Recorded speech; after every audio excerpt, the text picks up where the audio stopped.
우리 땅에서 쌀이 자란다고? 불가능합니다.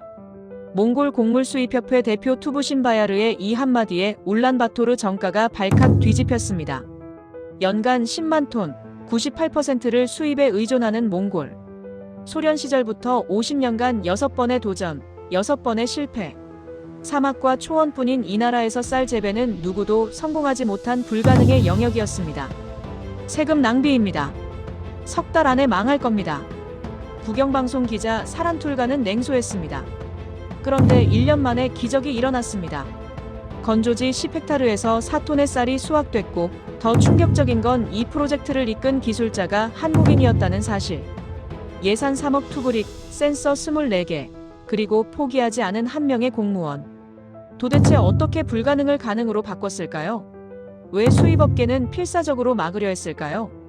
지금부터 그 전말을 공개합니다. 안녕하세요. 저는 바야르툭입니다. 몽골 총리실 식량안보 특별조정관으로 일하고 있죠. 올해로 54살인데 이 자리에 앉은 지는 2년 정도 됐습니다. 정무직이라는 게 원래 그렇죠. 언제 물러날지 모르는 자리지만 그래도 이 일만큼은 끝까지 해내고 싶었어요. 2025년 3월 어느 날 아침이었습니다. 울란바토르 정부청사 제3별관 6층, 제 사무실 창문으로 봄볕이 쏟아져 들어왔어요. 하지만 책상 위에 놓인 서류 한 장이 그 따스함을 전부 앗아가 버렸습니다. 농림부에서 올라온 곡물 수급 리스크 보고서였죠. 표지에 빨간 도장이 3개나 찍혀 있었어요. 긴급, 기밀 검토 요청. 손이 조금 떨렸습니다. 보고서를 펼쳤습니다. 첫 페이지부터 숫자들이 눈에 박혔어요. 연간 쌀 소비량 10만 톤, 국내 생산 비중 2% 미만, 수입 의존도 98%. 우리 국민 300만 명이 먹는 쌀 대부분을 중국, 러시아, 카자흐스탄에서 들여온다는 얘기였죠. 평소엔 문제 없습니다. 하지만 국경에 변수가 생기면, 물류가 막히면, 그때부터 보고서는 가정이 아니라 시뮬레이션으로 바뀌었어요. 시나리오 A 국경 폐쇄 2주일 지속 시 수도권 쌀 재고 7일 이내 소진. 손가락으로 문장을 짚어가며 읽었습니다. 목구멍이 말랐어요. 시나리오 B 수출국 작황 부진 및 가격 급등 시 정부 비축미 한 달분 조기 방출 불가피. 다음 장을 넘겼죠. 시나리오 C 복합 리스크 발생 시. 거기까진 읽지 못했습니다. 보고서를 덮었어요. 창밖을 봤습니다. 울란바토르 시내가 한눈에 내려다 보였죠. 아파트 단지, 시장, 학교. 저 안에서 사람들이 밥을 짓고 아이들이 밥을 먹고 있을 거예요. 그런데 그 밥이 언제든 끊길 수 있다는 얘기였습니다. 국경 하나, 기후 하나, 정치 한마디에. 이건 아니지. 중얼거렸습니다. 가슴속에서 무언가가 뜨겁게 올라왔어요. 불안이었을까요? 아니면 각성이었을까요? 잘 모르겠습니다. 다만 한 가지는 확실했어요. 이대로 앉아서 시나리오만 읽고 있을 순 없다는 것. 누군가는 움직여야 한다는 것. 책상 서랍을 열었습니다. 작년에 국회 혁신기금 담당자한테 받아뒀던 예산 지침서를 꺼냈죠. 먼지가 조금 묻어 있었어요. 손으로 털어내며 생각했습니다. 파일럿이라도 하나 만들어야겠어. 크게 버릴 순 없습니다. 하지만 작게라도 증명이라도 해봐야죠. 그때였습니다. 휴대전화가 울렸어요. 전화기 화면에 농림부 차관이라는 이름이 떴습니다. 받자마자 익숙한 목소리가 들렸어요. 바야르툭, 보고서 받았나? 지금 막 읽었습니다. 짧게 대답했죠. 차관이 한숨을 내쉬는 소리가 들렸어요. 자네도 알겠지만 이건 시나리오가 아니야. 작년에 국경 물류 이틀만 막혔을 때 어땠나? 시장 쌀값이 40% 뛰었어. 이번엔 더 길어질 수도 있어. 목소리에 긴장이 섞여 있었습니다. 저도 기억하고 있었어요. 작년 7월 국경 검역 강화로 트럭이 이틀 묶였을 때 울란바토르 시장이 어떻게 돌아갔는지. 사람들이 쌀을 사재기했죠. 가게 앞에 줄이 섰고 뉴스는 연일 식량 대란 특집을 냈습니다. 그래서 말인데. 차관이 말을 이었어요. 총리실에서 뭔가 해볼 생각 없나? 대형 프로젝트는 힘들겠지만 작은 거라도. 우리 부처는 예산이 묶여 있어서. 전화를 끊고 나서 한참을 멍하니 앉아 있었습니다. 창밖 봄볕은 여전히 따스했지만 가슴속은 차가웠어요. 의존. 그 단어가 머릿속을 맴돌았습니다. 우리는 쌀을 남한테 의존하고 남이 주지 않으면 굶주릴 수밖에 없는 구조에 갇혀 있었죠. 오후 4시쯤 총리실 회의실로 향했습니다. 복도를 걸으며 생각했어요. 뭘 할 수 있을까? 대규모 농지 개간? 불가능합니다. 예산도 시간도 없어요. 수입선 다변화? 그건 이미 하고 있죠. 하지만 본질은 똑같습니다. 결국 누군가에게 기대는 거예요. 회의실 문을 열었습니다. 총리실 기획조정관 2명이 먼저 와 있었어요. 보고서를 펼쳐놓고 말했습니다. 우리가 할 수 있는 건 실증입니다. 작지만 확실한 거 하나. 한 명이 고개를 갸웃했죠. 실증이요? 뭘 증명하려고요? 우리 땅에서도 쌀이 자랄 수 있다는 걸요. 순간 회의실이 조용해졌습니다. 누군가 코웃음을 쳤어요. 바야르툭, 그건 몇십 년 전에도 시도했잖아요. 다 실패했고. 알고 있었습니다. 소련 시절부터 몇 번이나 시도했죠. 하지만 매번 물 문제, 기후 문제, 기술 문제에 부딪혀 무너졌어요. 그래도 말했습니다. 그때와 지금은 다릅니다. 기술이 달라졌어요. 데이터가 있고 센서가 있고 민간 협력도 가능하죠. 중요한 건 자급이 아닙니다. 회복 탄력성이에요. 회복 탄력성? 네. 국경이 막혔을 때, 공급이 끊겼을 때, 우리 스스로 버틸 수 있는 최소한의 힘. 그걸 만드는 겁니다. 목소리가 조금 떨렸어요. 하지만 확신은 있었습니다. 우리에겐 증명이 필요했어요. 의존에서 벗어날 수 있다는 작은 희망이라도. 회의실을 나서며 복도 창문으로 다시 도시를 내려다봤습니다. 이번엔 달랐어요. 저 안에 답이 있을 거라는 생각이 들었죠. 그리고 그날 밤 허브드주 지도를 펼쳤습니다. 허브드주 지도를 책상에 펼쳐놓고 한참을 들여다봤습니다. 울란바토르에서 남서쪽으로 600km 떨어진 곳이죠. 사막과 초원이 섞인 건조지대예요. 연평균 강수량이 200mm도 안 됩니다. 하지만 거기엔 지하수가 있었어요. 오래전 지질조사에서 확인된 대수층이 있었죠. 여기라면 가능할까? 혼잣말을 했습니다. 손가락으로 지도 위 작은 점 하나를 짚었어요. 허브드 마을 외곽, 국유지 10헥타르. 아무도 쓰지 않는 땅이었죠. 너무 작아 보였습니다. 하지만 시작은 작아도 괜찮아요. 증명만 하면 되니까. 다음 날 아침 국회 혁신기금 담당 부서를 찾아갔습니다. 담당자는 30대 중반쯤 되는 여성 공무원이었어요. 서류를 내밀자 안경 너머로 저를 쳐다봤습니다. 식량안보 파일럿 프로젝트요? 예산 규모가 3억 투그릭입니다. 1년 단위로요. 그녀가 서류를 넘기며 말했어요. 적지 않은데요. 근데 쌀 재배요? 몽골에서요? 목소리에 회의가 묻어났습니다. 익숙한 반응이었죠. 설명했습니다. 대규모 자급 사업이 아닙니다. 건조지 환경에서 최소 관계 시스템과 데이터 기반 재배가 가능한지 실증하는 거예요. 성공하면 모델로 쓸 수 있고 실패해도 데이터는 남죠. 그녀가 펜을 탁 놓았습니다. 데이터요? 네. 토양, 수분, 생육전 과정을 센서로 기록합니다. 투명하게 공개하고요. 그게 핵심이에요. 잠시 침묵이 흘렀습니다. 그녀가 서류를 다시 들여다보더니 말했어요. 기술 파트너는 있나요? 이거 혼자 하시려고요? 가슴이 철렁했습니다. 기술 파트너. 생각은 했지만 아직 정하지 못했어요. 몽골 내 농업연구소에 문의했지만 반응이 미지근했죠. 또 실패할 텐데 왜 하느냐는 분위기였습니다. 찾고 있습니다. 빨리 찾으세요. 파일럿 승인받으려면 기술 검토서가 필요해요. 이달 안으로요. 사무실로 돌아와 책상에 앉았습니다. 컴퓨터를 켜고 검색을 시작했어요. 건조지 농업, 스마트팜, 아시아 기술 협력. 몇 시간을 뒤지다가 한국 스타트업 하나가 눈에 들어왔습니다. 그린 프론티어 랩. 중앙아시아 건조지 프로젝트 경험이 있다고 나와 있었어요. 홈페이지에 들어가 연락처를 찾았습니다. 이메일을 보낼까 망설였죠. 한국 민간 기업이 몽골 정부 프로젝트에 관심이나 있을까? 하지만 다른 선택지가 없었어요. 제목란에 썼습니다. 몽골 식량안보 파일럿 프로젝트 기술자문 제안. 발송 버튼을 누르는 손가락이 떨렸습니다. 창밖으론 어둠이 내려오고 있었어요. 사무실 불빛만 희미하게 책상을 비췄죠. 사흘 뒤 답장이 왔습니다.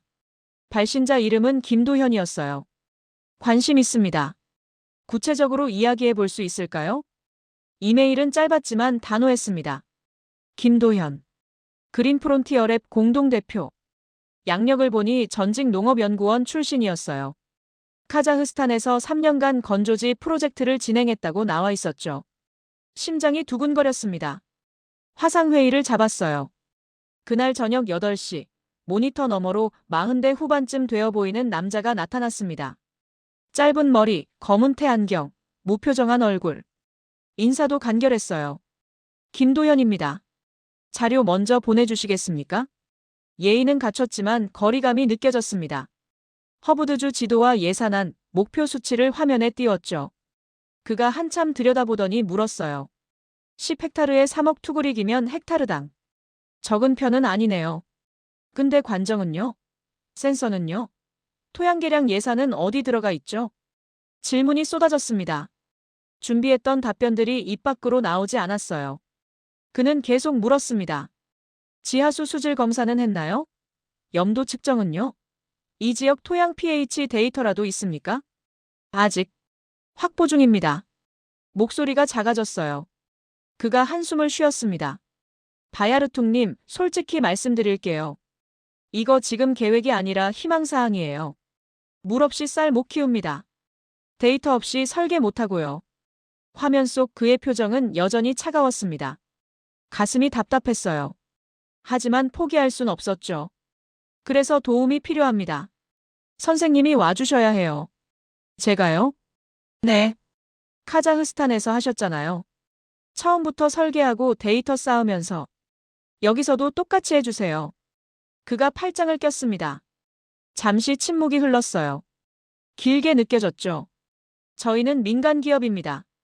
정부 프로젝트는 절차가 복잡하고 실패하면 책임 문제가. 실패해도 괜찮습니다. 그의 말을 끊었어요. 데이터만 남으면 돼요. 투명하게 기록하고 공개하면 그걸로 충분합니다. 선생님이 염려하시는 건 압니다. 하지만 지금 이 나라엔 선택지가 없어요. 국경 하나 막히면 사람들이 굶주리는 구조예요. 그걸 바꾸고 싶습니다. 작게라도. 목소리가 떨렸습니다. 감정이 섞여 들어갔죠. 그가 안경을 벗어 닦았어요. 화면이 흐릿해졌다가 다시 선명해졌습니다. 일주일 드릴게요. 현장 실사하고 판단하겠습니다. 단, 조건이 있어요. 말씀하세요. 모든 데이터는 제가 관리합니다. 정부가 손대지 못하게 해주세요. 고개를 끄덕였습니다. 약속하죠. 화상회의가 끝나고 모니터가 꺼졌습니다. 창밖은 이미 깊은 밤이었어요. 하지만 가슴속엔 뭔가 타오르기 시작했습니다. 이틀 뒤 김도현이 울란바토르에 도착했습니다. 김도현을 공항에서 처음 마주쳤을 때 그는 생각보다 말이 없었습니다. 악수를 나누고 차에 올랐지만 대화가 이어지지 않았어요. 그저 창밖만 바라보고 있었죠. 어색함이 차 안을 가득 채웠습니다. 허브드까지는 8시간 정도 걸립니다. 말을 꺼냈지만 그는 짧게 고개만 끄덕였어요. 운전기사가 시동을 걸었고 차는 도심을 벗어나기 시작했죠. 1시간쯤 지났을까요? 초원이 펼쳐지기 시작했습니다. 김도현이 처음으로 입을 열었어요. 여기서 쌀을 키운다는 게 쉽지 않을 겁니다. 목소리엔 확신이 없었어요. 알고 있습니다. 하지만 해봐야죠. 해봐야 한다고 되는 게 아니에요. 물이 문제고 기후가 문제고 무엇보다. 그가 말을 멈췄습니다. 저를 돌아보더니 물었어요. 왜 하시려는 겁니까? 솔직히요. 정치적 성과 때문인가요? 따끔했습니다. 하지만 화내지 않았어요. 오히려 이해했죠. 그도 실패한 프로젝트를 많이 봤을 겁니다. 작년에 국경이 이틀 막혔을 때 시장에서 사람들이 싸우는 걸 봤습니다. 쌀 한 포대 때문에요. 그게 두려웠어요. 우리가 너무 약하다는 게. 차 밖으로 끝없는 초원이 흘러갔습니다. 이건 성과를 위한 게 아닙니다. 생존을 위한 거예요. 김도현이 고개를 돌렸습니다. 더 이상 말하지 않았지만 표정이 조금 풀린 것 같았어요. 허브드에 도착한 건 해질 무렵이었습니다. 바람이 거세게 불었어요. 국유지 10헥타르는 생각보다 황량했죠. 마른 흙과 잡초만 가득했습니다. 김도현이 차에서 내려 땅을 살폈어요. 무릎을 꿇고 흙을 손으로 움켜쥐었습니다. 염도 측정기 있습니까? 가져왔습니다. 준비해온 장비를 꺼내 건넸죠. 그가 몇 군데를 측정하더니 고개를 저었어요. 높아요. 이대로는 안 됩니다. 가슴이 내려앉았습니다. 그럼 불가능한 건가요? 계량하면 됩니다. 시간이 걸리겠지만요. 그가 일어서서 주변을 둘러봤어요. 지하수 조사 지점을 확인하고 해가 지는 방향을 보고 바람을 느꼈습니다. 한참을 그렇게 서 있더니 말했어요. 일주일이 아니라 한 달 주세요. 제대로 보고 판단하겠습니다. 한 달요? 네. 제가 여기 머물면서 토양, 물, 기후 데이터를 직접 쌓아야 해요. 그래야 설계할 수 있습니다. 주저하는 제 모습을 보고 그가 덧붙였어요. 확신이 없으시면 지금 포기하는 게 나아요. 중간에 흔들리면 더 큰 낭비입니다. 밤하늘에 별이 쏟아지기 시작했습니다. 바람 소리만 들렸어요. 저는 한참을 고민했죠. 정말 할 수 있을까? 실패하면 어떻게 되지? 예산은, 책임은, 비난은. 하지만 작년 그 시장이 떠올랐습니다. 쌀한 포대를 두고 다투던 사람들의 얼굴이. 합시다. 한 달 드릴게요.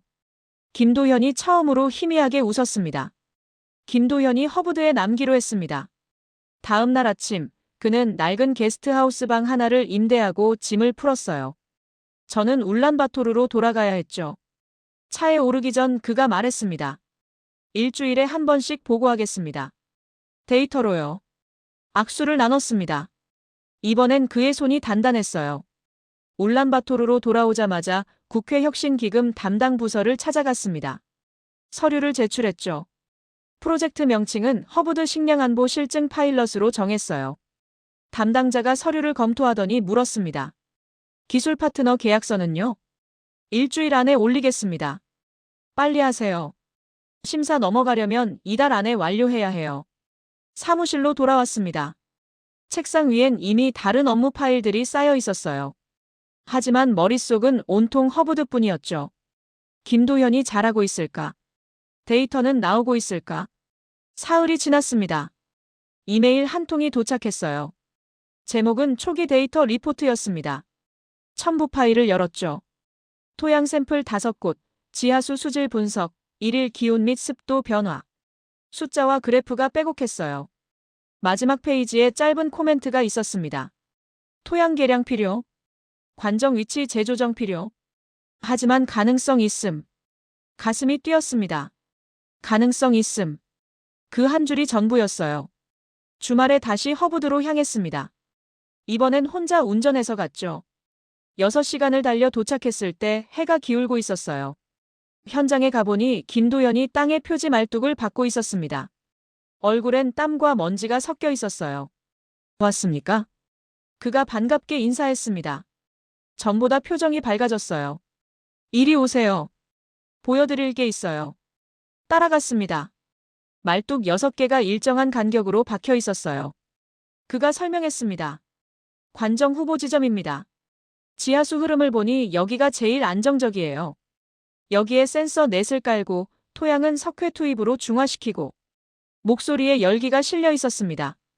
처음 화상회의 때 보였던 냉정함은 사라졌어요. 저도 모르게 웃음이 나왔죠. 선생님, 이거 정말 할 수 있겠습니까? 그가 저를 똑바로 봤습니다. 할 수 있습니다. 시간은 걸리겠지만요. 그리고 혼자는 안 돼요. 무슨 뜻이죠? 인력이 필요합니다. 최소 5명. 토양 작업, 관정 설치, 센서 관리. 그리고 그가 잠시 멈췄다가 말했어요. 현지 사람들이 참여해야 합니다. 이게 외부인만의 프로젝트가 되면 안 돼요. 옳은 말이었습니다. 고개를 끄덕였죠. 알겠습니다. 주민 참여 구조를 만들겠습니다. 해가 완전히 지고 어둠이 내렸습니다. 하지만 현장엔 우리 둘의 그림자가 길게 드리워져 있었어요. 뭔가 시작된 느낌이었죠. 돌아오는 차 안에서 생각했습니다. 이제 돌이킬 수 없겠구나. 전진하는 수밖에. 울란바토르로 돌아온 다음 주 국영방송 경제부 기자 한 명이 사무실을 찾아왔습니다. 30대 초반쯤 되어 보이는 여성이었어요. 명함을 건넸죠. 사란툴가 경제식량 전문 기자. 허브드 프로젝트에 대해 들었습니다. 목소리는 차분했지만 눈빛이 날카로웠어요. 취재하고 싶은데요. 가슴이 철렁했습니다. 아직 시작도 안 했는데 언론이 붙으면 부담이 커질 거예요. 하지만 거절할 이유도 없었죠. 무엇을 취재하시려고요? 정부 예산이 들어가는 프로젝트잖아요. 국민이 알 권리가 있죠. 말투엔 가시가 박혀 있었습니다. 그녀가 노트를 꺼내며 물었어요. 3억 투구리기면 적지 않은데 성공 가능성은 얼마나 보십니까? 아직 초기 단계라. 초기 단계인데 예산부터 확보하셨네요. 실패하면요? 질문이 공격처럼 느껴졌습니다. 심호흡을 했어요. 실패해도 데이터는 남습니다. 그게 목표예요. 데이터요? 세금으로 데이터 사는 겁니까? 얼굴이 뜨거워졌지만 참았습니다. 현장 보시겠습니까? 직접 확인하시면 이해가 되실 겁니다. 그녀가 펜을 멈췄어요. 잠시 저를 쳐다보더니 말했습니다. 좋아요. 다음 주에 가겠습니다. 사란툴가는 약속대로 왔습니다. 허브드 현장에 도착했을 때 김도현이 관정 시험 굴착을 하고 있었어요. 그녀는 카메라를 들고 촬영을 시작했죠. 질문도 쏟아냈습니다. 물은 충분합니까? 토양 계량은 얼마나 걸리죠? 이 기술이 검증된 건가요? 김도현은 성실하게 답했어요. 하지만 그녀의 표정은 여전히 회의적이었습니다. 저녁 무렵 게스트하우스에서 그녀가 말했어요. 솔직히 말씀드릴게요. 이거 쇼 아닙니까? 쇼요? 정부가 뭔가 하는 척하는 거요. 실패해도 노력했다고 변명하려고. 화가 났습니다. 하지만 목소리를 낮췄어요. 그렇게 보이실 수 있죠. 하지만 한 달만 더 지켜보세요. 제대로 하고 있는지. 그녀가 코웃음을 쳤습니다. 한 달이요? 한 달 뒤엔 또 다른 핑계가 있겠죠. 그날 밤 잠이 오지 않았습니다. 사란툴가의 말이 머릿속을 맴돌았어요. 쇼. 정말 그런 걸까? 저는 진심인데 남들 눈엔 그저 정치적 제스처로 보이는 걸까? 다음 날 아침 김도현이 말했습니다. 신경 쓰지 마세요. 결과로 보여주면 돼요. 하지만 쉽지 않았습니다. 사란툴가는 그 뒤로도 일주일에 한 번씩 현장에 왔어요. 매번 날카로운 질문을 던졌죠. 그녀의 첫 리포트가 방송에 나갔을 때 제목은 이랬습니다. 정부 쌀 프로젝트 희망인가 낭비인가? 화면 속에서 그녀가 말했어요. 과연 이 실험이 국민의 세금을 쓸 가치가 있는지 지켜봐야 할 것입니다. 5월 중순 첫 관정에서 물이 솟았습니다.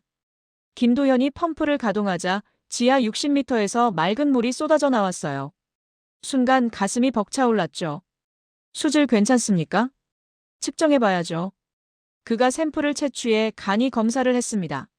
10분쯤 지났을까요? 그가 고개를 끄덕였어요. 염도 낮아요. 쓸만합니다. 그날 밤 처음으로 마음이 놓였습니다. 6월 초 토양 계량 작업이 시작됐어요. 석회와 퇴비를 섞어 땅에 뿌렸죠. 허브드 주민 3명이 일당을 받고 합류했습니다. 처음엔 어색했어요. 하지만 김도현이 직접 삽을 들고 함께 일하자 분위기가 풀렸죠. 이거 정말 쌀 키우는 거예요? 젊은 주민이 물었습니다. 키워볼 겁니다. 우리 땅에서 쌀이라니. 신기하네요. 그의 얼굴에 호기심이 어려 있었어요. 6월 말 센서 설치가 끝났습니다. 토양 수분, 온도, pH를 실시간으로 측정하는 장비였죠. 김도현이 태블릿으로 데이터를 확인하며 말했습니다. 이제 모내기 준비 들어갑니다. 언제요? 7월 초. 날씨 보고 정확한 날짜 잡겠습니다. 사란툴가도 그 과정을 계속 기록했어요. 처음과 달리 카메라 앵글이 바뀌었습니다. 작업하는 사람들의 손, 흙을 만지는 모습, 땀 흐르는 얼굴. 그녀의 질문도 달라졌죠. 힘들지 않으세요? 주민에게 물었습니다. 힘들죠. 근데 재밌어요. 뭔가 만들어지는 게. 그녀가 그 대답을 카메라에 담았어요. 7월 5일 모내기를 시작했습니다. 한국에서 공수한 건조지 적응 품종이었어요. 김도현이 직접 줄을 맞춰 심었고 주민들이 도왔죠. 제 손도 흙투성이가 됐습니다. 허리가 아팠지만 기분은 이상하게 좋았어요. 이렇게 심는 거예요? 물었습니다. 네. 간격이 중요해요. 너무 빽빽하면 안 되거든요. 김도현의 목소리엔 여유가 생겼습니다. 처음 만났을 때와는 다른 사람 같았어요. 모를 심고 나서 일주일 뒤 첫 새싹이 올라왔습니다. 연한 초록빛이었죠. 현장에 있던 주민 하나가 소리쳤어요. 나왔어요. 싹이 나왔어요. 다들 달려왔습니다. 작은 새싹 몇 개가 물 위로 고개를 내밀고 있었어요. 사란툴가가 카메라를 들이댔습니다. 그녀의 눈빛이 처음과 달랐어요. 회의가 아니라 놀라움이었죠. 정말 잘하네요. 그녀가 중얼거렸습니다. 저도 모르게 웃음이 났어요. 7월 말 논 전체에 초록이 퍼졌습니다. 균일하진 않았어요. 어떤 구역은 잘 자라고 어떤 곳은 더뎠죠. 하지만 잘하고 있었습니다. 우리 땅에서 사란툴가의 두 번째 리포트가 나갔습니다. 이번 제목은 달랐어요. 허브드의 초록빛, 가능성을 보다. 화면엔 바람에 흔들리는 벼가 담겼습니다. 8월 중순, 벼가 무릎 높이까지 자랐습니다. 데이터도 안정적으로 쌓였어요. 김도현이 태블릿을 보며 말했습니다. 생육 속도가 예상보다 빠릅니다. 이대로면 9월 말 수확 가능해요. 가슴이 뛰었습니다. 정말 해낼 수 있겠구나. 그 생각이 들자 두려움보다 흥분이 앞섰죠. 국회 혁신기금 담당자에게 중간 보고서를 제출했습니다. 사진과 데이터를 첨부했어요. 이틀 뒤 전화가 왔습니다. 바야르툭 잘하고 있네요. 위에서도 관심 갖고 지켜보고 있어요. 감사합니다. 그런데 말이죠. 예산 추가 필요하면 말씀하세요. 이거 성공하면 모델 사업으로 확대할 수도 있거든요. 전화를 끊고 창밖을 봤습니다. 청사 너머로 울란바토르 시내가 펼쳐져 있었어요. 예전엔 불안했던 풍경이 이제 달라 보였습니다. 8월 말 총리실 원내 보고에서 프로젝트를 발표했습니다. 회의실엔 각 부처 국장들이 앉아 있었어요. 프레젠테이션을 시작했죠. 허브드 실증 파일럿, 현재 생육률 85%. 수확 예상 시기 9월 말. 화면에 초록빛 논 사진이 떴습니다. 회의실이 술렁였어요. 누군가 박수를 쳤고 다른 사람들도 따라 쳤습니다. 얼굴이 화끈거렸죠. 총리실장이 말했습니다. 좋은 성과입니다. 대통령께 보고 올릴만 하겠어요. 그 말에 가슴이 두근거렸습니다. 하지만 동시에 무게도 느껴졌어요. 관심이 커지면 부담도 커지는 법이니까. 9월 초 사란툴가가 현장에서 장시간 다큐 촬영을 시작했습니다. 이젠 일주일에 2번씩 왔어요. 김도현과 주민들을 인터뷰하고 벼가 자라는 모습을 타임랩스로 담았죠.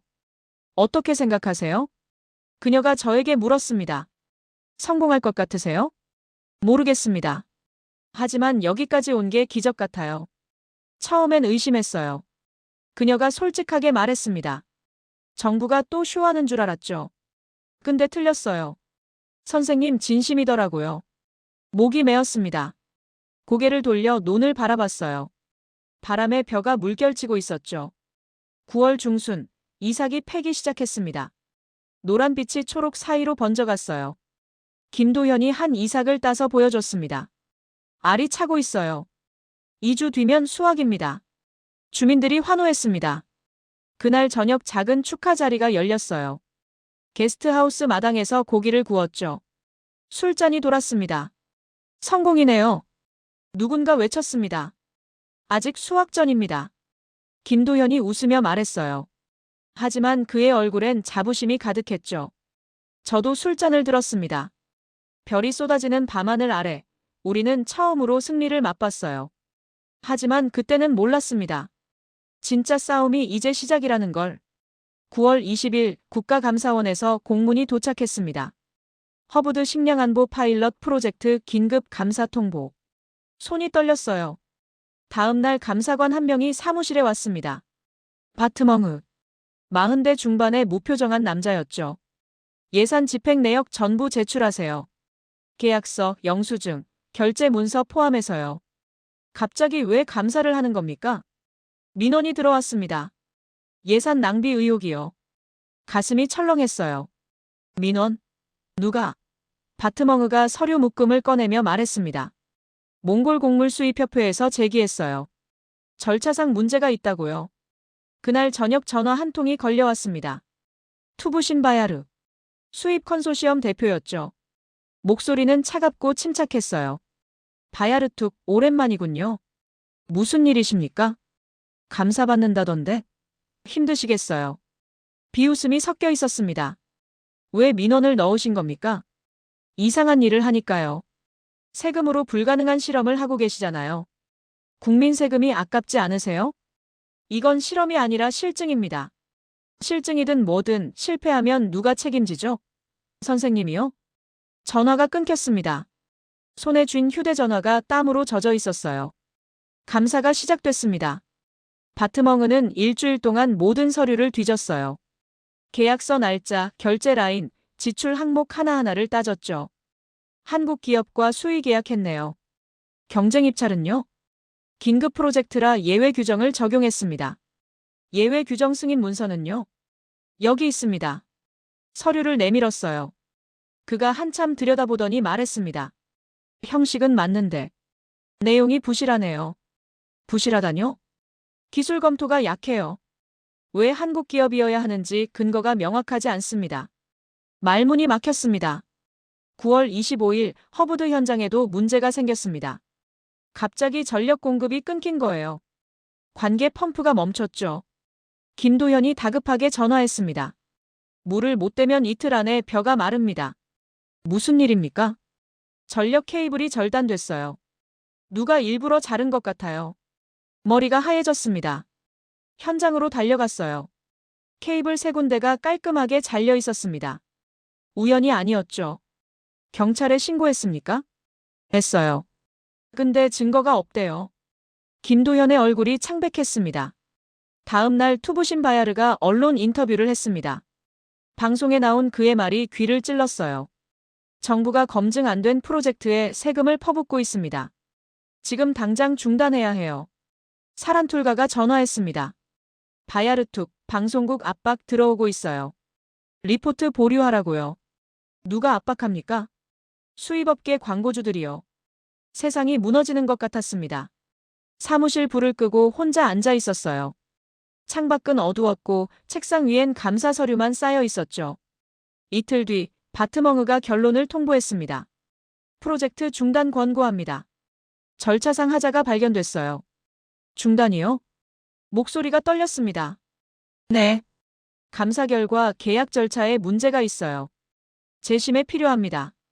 바트멍으는 차갑게 말했어요. 재심의하면 얼마나 걸립니까? 최소 한 달은요. 한 달이면 수학식이 지나갑니다. 소리를 질렀습니다. 하지만 그는 고개를 저었어요. 절차는 지켜야죠. 다음 날 허브드로 향했습니다. 차 안에서 김도현에게 전화했어요. 중단 권고가 떨어졌습니다. 한참 침묵이 흘렀습니다. 그럼 수학은요? 못할 수도 있어요. 못한다고요? 지금 벼가 다 익었는데요. 그의 목소리가 처음으로 흔들렸습니다. 현장에 도착했을 때 김도현은 논둑에 앉아 있었어요. 고개를 숙인 채로요. 다가가 옆에 앉았습니다. 말이 나오지 않았어요. 1년이에요. 김도현이 중얼거렸습니다. 1년 동안 여기서 땀 흘렸어요. 데이터 쌓고 흙 만지고 주민들이랑 같이 일했죠. 이제 수학만 남았는데. 목소리가 끊겼습니다. 그의 어깨가 떨리고 있었어요. 제 잘못입니다. 말했습니다. 절차를 더 꼼꼼히 했어야 했어요. 절차 문제가 아니잖아요. 김도현이 고개를 들었습니다. 눈이 충혈돼 있었어요. 누가 방해한 거잖아요. 케이블 자르고 감사 넣고 언론 막고. 이게 절차 문제입니까? 할 말이 없었습니다. 저녁에 주민들이 찾아왔어요. 엔흐자야도 있었습니다. 젊은 여성 인턴이었죠. 선생님, 정말 멈추는 겁니까? 지금은 어쩔 수 없어요. 왜요? 우리가 키운 건데요. 그녀의 목소리가 높아졌습니다. 석 달 동안 여기서 일했어요. 더우면 더운 대로, 바람 불면 부는 대로. 이제 거둬야 하는데 왜 못 거두는 겁니까? 눈물이 그녀 뺨을 타고 흘렀어요. 울란바토르로 돌아왔습니다. 사무실에 들어가지 못하고 차 안에 앉아 있었어요. 핸들을 잡은 손이 떨렸습니다. 휴대전화가 울렸죠. 사란툴가였어요. 바야르툭, 방송국에서 리포트 취소했어요. 광고주 압박이세요. 어쩔 수 없대요. 미안해요. 전화가 끊겼습니다. 밤늦게 집에 도착했습니다. 불을 켜지 않았어요. 어둠 속에 앉아 생각했죠. 뭘 잘못한 걸까?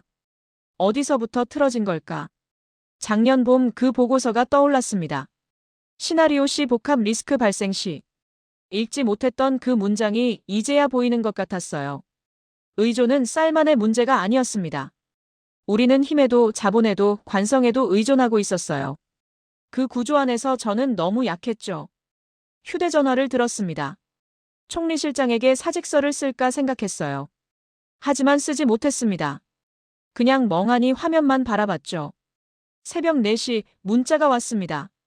김도현이었어요. 포기하지 마세요. 방법이 있을 겁니다. 그날 밤 잠들지 못했습니다. 천장만 바라보며 누워 있었어요. 김도현의 문자가 머릿속을 맴돌았죠. 방법이 있을 겁니다. 정말 그럴까요? 아침 7시 사무실로 출근했습니다. 복도를 걷는데 동료들 시선이 느껴졌어요. 동정 섞인 눈빛이었죠. 누군가 속삭이는 소리가 들렸습니다. 바야르툭 프로젝트 망했대. 책상에 앉았습니다. 컴퓨터를 켰지만 아무것도 할 수 없었어요. 화면만 멍하니 바라봤죠. 이메일이 하나 들어왔습니다. 국회 혁신기금 담당자였어요. 프로젝트 중단 건 유감입니다. 남은 예산 반납 절차 진행해 주세요. 예산 반납. 그 단어가 가슴을 찔렀습니다. 오후에 총리실장이 불렀어요. 집무실에 들어가자 그가 한숨을 쉬었습니다. 바야르툭 애썼네. 죄송합니다. 자네 잘못은 아니야.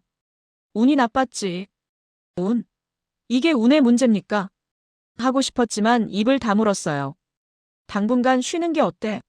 다른 업무로 전환하든지. 알아들었습니다. 물러나라는 얘기였죠. 생각해보겠습니다.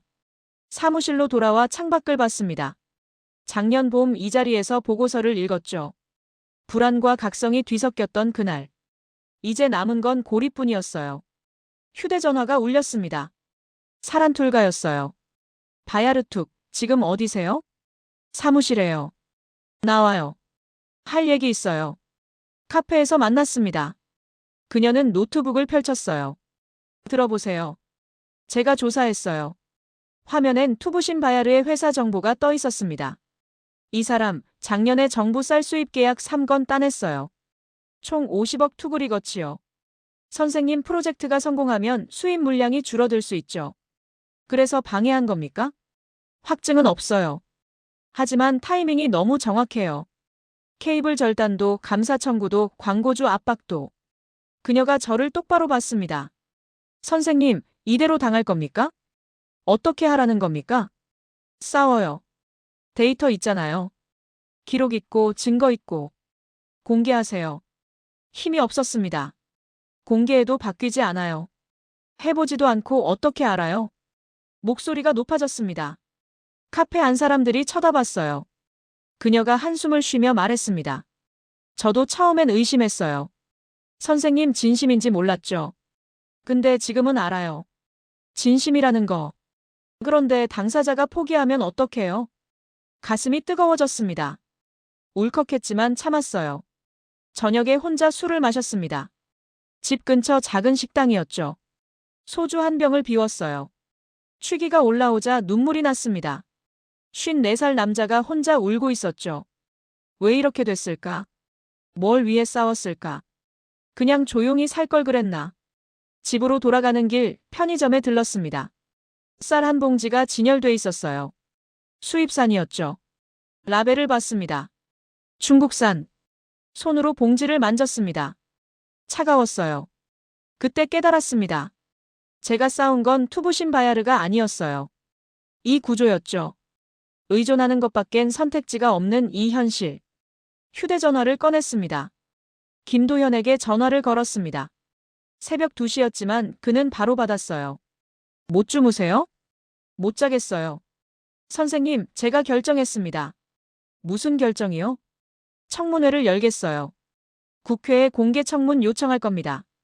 잠시 침묵이 흘렀습니다. 증거 있습니까? 데이터 있잖아요. 로그, 영상, 센서 기록.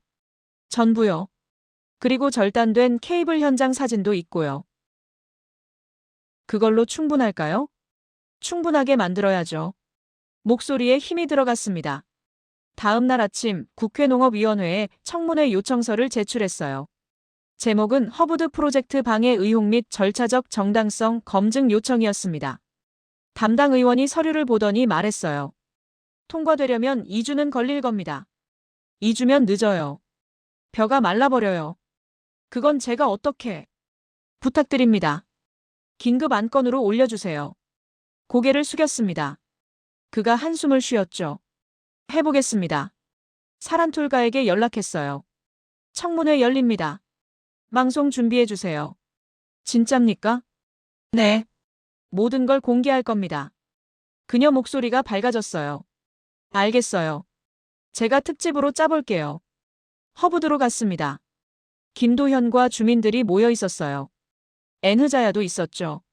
선생님, 그녀가 달려왔습니다. 정말 청문회 여세요? 네.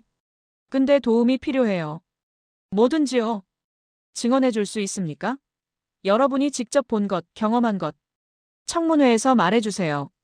주민들이 서로 얼굴을 쳐다봤어요. 불안한 기색이었죠. 나이든 남자가 물었습니다. 우리 같은 사람들이 국회에서 말해도 되는 겁니까? 돼야 합니다. 여러분이 증인이에요. 엔흐자야가 손을 들었어요. 저 할게요.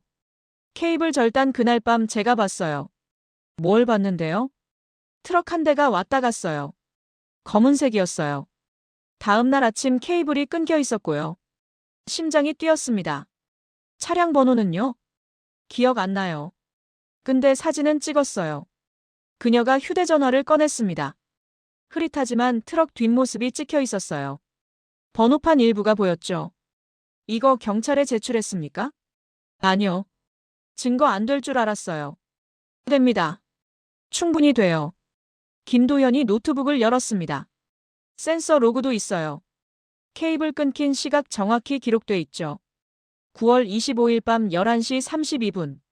모든 퍼즐이 맞춰지기 시작했어요. 일주일 뒤 청문회 날짜가 잡혔습니다. 10월 5일. 국회 제1위원회실. 심장이 두근거렸지만 이번엔 두려움이 아니었어요. 준비를 시작했습니다. 데이터 정리하고 증언 순서 짜고 자료 묶었죠. 사란툴가는 방송 구성을 짰고 엔흐자야는 주민 증인단을 조직했어요. 청문회 전날 밤 김도현이 말했습니다. 내일 잘 될 겁니다. 어떻게 아세요? 진실은 이기니까요. 창밖으론 별이 쏟아지고 있었어요. 10월 5일 오전 10시 국회 제1위원회실 문을 열었습니다. 방청석이 가득 찼어요. 기자들이 카메라를 들고 있었고 사란툴가도 보였죠. 김도현과 엔흐자야, 주민들이 앞줄에 앉았습니다. 위원장이 개회를 선언했어요. 허브드 식량안보 파일럿 프로젝트 관련 청문회를 시작하겠습니다. 마이크 앞에 섰습니다. 손이 떨렸지만 목소리는 단단하게 만들었어요. 프로젝트는 식량안보 리스크를 실증하기 위해 시작됐습니다. 절차상 하자가 있다는 지적을 받았지만 실제론 조직적 방해가 있었습니다. 화면에 자료를 띄웠어요. 센서 로그, 케이블 절단 사진, 엔흐자야가 찍은 트럭 사진. 9월 25일 밤 11시 32분 전력이 끊겼습니다. 우연이 아닙니다. 투부신 바야르가 증인석에 앉아 있었어요. 그의 얼굴이 굳었죠. 위원 한 명이 물었습니다. 차량 소유주는 확인됐습니까? 네. 몽골 곡물 수입협회 소속 차량입니다. 방청석이 웅성거렸어요. 투부신 바야르가 벌떡 일어났습니다. 증거가 불충분합니다. 차량이 거기 있었다고 범죄는 아니죠. 그럼 왜 거기 있었습니까? 목소리를 높였어요. 수학 이틀 전 한밤중에 현장 근처를 왜 배회했죠? 그가 입을 다물었습니다. 김도현이 증언대에 섰어요. 1년간 쌓은 데이터 전부 공개하겠습니다. 토양, 수분, 생육 기록. 조작 없습니다. 투명하게 검증받겠습니다. 노트북을 열어 화면에 그래프를 띄웠죠. 생육 곡선이 선명했어요. 이 데이터가 증명합니다. 우리 땅에서도 쌀이 자랄 수 있다는 걸요. 방청석에서 박수가 터져나왔습니다. 위원장이 정숙을 요청했지만 소용없었어요. 엔흐자야가 마지막으로 증언했습니다. 저는 26살입니다. 이 프로젝트 전엔 희망이 없었어요. 청년들은 다 도시로 떠나고 농촌엔 미래가 없다고 생각했죠. 목소리가 떨렸어요. 근데 여기서 뭔가 만들어지는 걸 봤어요. 우리 손으로. 이게 망하면 또 포기하는 겁니다. 우리 땅을, 우리 미래를요. 눈물이 그녀 뺨을 타고 흘렀습니다. 방청석이 조용해졌어요. 오후 4시 감사관 바트멍으가 증언했습니다. 절차상 하자는 재검토 결과 경미한 것으로 판단됩니다. 프로젝트 중단 권고를 철회하겠습니다. 가슴이 뛰었어요. 다만 외부 방해 정황이 명백하므로 별도 수사가 필요합니다. 위원장이 망치를 두드렸습니다. 프로젝트 재개를 허가합니다.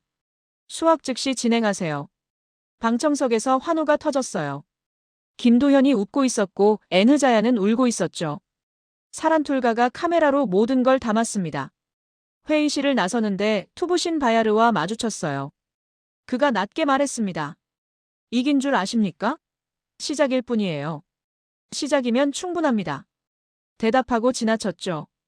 그날 저녁 허브드로 달려갔습니다. 변은 여전히 서 있었어요. 바람에 흔들리며요.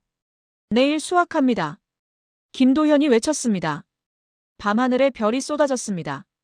10월 7일 허브드 현장에 사람들이 모였습니다.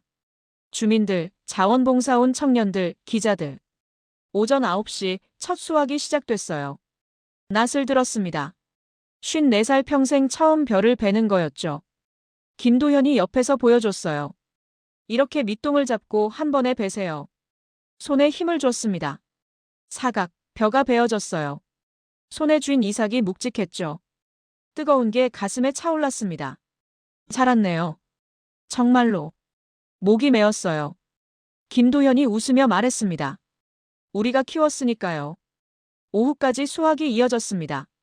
주민들이 노래를 불렀고 에느자야는 청년들과 함께 일했어요. 땀이 흘렀지만 누구도 쉬지 않았죠. 해질 무렵 첫 포대가 완성됐습니다. 30kg. 김도현이 샘플을 꺼내 햇빛에 비춰봤어요. 품질 괜찮습니다. 도정하면 시장 유통 가능해요. 사란툴가가 카메라에 담았습니다.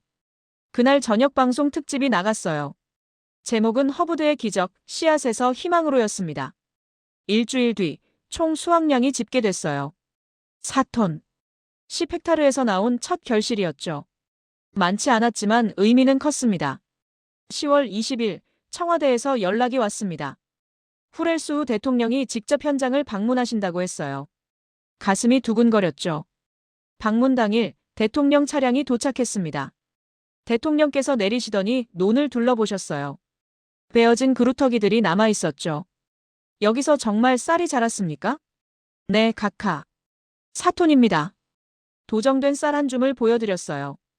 대통령께서 손에 쥐고 느껴보시더니 고개를 끄덕였습니다. 국가식량안보 시범사업으로 편입하겠습니다. 내년엔 100헥타르로 확대하세요. 방청하던 사람들이 박수를 쳤어요. 김도현과 눈이 마주쳤죠. 그가 엄지를 치켜세웠습니다. 11월 첫 시범미 유통이 시작됐어요. 제한적이었지만 울란바토르 마트 3곳에 입고됐죠. 포장엔 QR코드가 붙어 있었습니다. 스캔하면 재배 데이터 전부를 볼 수 있었어요. 마트에 갔습니다. 진열대 앞에 서서 봤어요. 허브드산, 몽골 최초 건조지 재배미. 라벨이 붙어 있었죠. 한 가족이 집어들었습니다. 아이가 엄마에게 물었어요. 이거 우리나라에서 키운 거예요? 그렇대. 신기하지? 미소가 지어졌습니다. 12월 말 사무실 창가에 섰습니다. 작년 3월 이 자리에서 보고서를 읽었던 그날이 떠올랐어요. 불안했던 그 순간. 하지만 지금은 달랐습니다. 책상 위엔 내년 확대 계획서가 놓여 있었어요. 100헥타르, 5개 지역, 주민 참여형 모델. 갈 길이 멀었지만 이젠 확신이 있었죠. 휴대전화가 울렸습니다. 김도현이었어요. 내년 준비 들어갑니다. 같이 하시죠? 당연하죠. 전화를 끊고 창밖을 봤습니다. 울란바토르에 눈이 내리고 있었어요. 하얀 눈 너머로 도시가 평화로웠습니다. 의존은 끝나지 않았습니다. 하지만 이젠 선택지가 하나 더 생겼어요. 작지만 우리가 만든 길이. 그걸로 충분했습니다.